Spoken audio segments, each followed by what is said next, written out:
સિદ્ધિ ઇન્ડસ્ટ્રીયલ એસ્ટેટની પાછળ આવેલ તળાવમાં ડૂબી જતા એક યુવકનું મોત. બે સંતાનોના પિતા પોતાના કુટુંબી શાળાના મિત્રો સાથે નાહવા પડેલા 3 યુવાનો પૈકી એક યુવાન તળાવમાં ડૂબ્યો.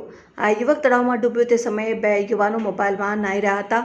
ડૂબતા યુવક પર નજર પડે એ પહેલા યુવક ઊંડા પાણીમાં ગરકાવ થઈ ગયો. ઘટનાની જાણ કુટુંબિક ભાઈઓએ વાઘોડિયા પોલીસને જાણ કરતા પોલીસ ઘટના સ્થળે પહોંચી વાઘોડિયા પોલીસ દ્વારા વડોદરા ફાયર બ્રિગેડની ટીમને જાણ કરાઈ. ફાયર બ્રિગેડની ટીમ ઘટના સ્થળે પહોંચી યુવકને ગણતરીના કલાકોમાં જ યુવકના મૃતદેહને શોધી કાઢ્યો. મૃતક યુવક પ્રવીણભાઈ અનિલભાઈ પટેલ ઉંમર 33ના ખેરવાડી ગામના રહેવાસી હતા અને વાઘોડિયા પોલીસે મૃતદેહને કરોડ રેફરલ હોસ્પિટલ પાસે પોસ્ટમોર્ટમ અર્થે ખસેડવામાં આવ્યા હતા.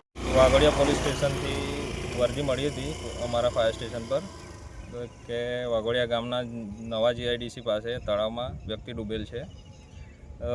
ત્યાંથી આવી અમારા સ્ટાફ જોડે શોધખોળ કરી વ્યક્તિને બહાર કાઢેલ છે અને પોલીસને સોંપેલ છે.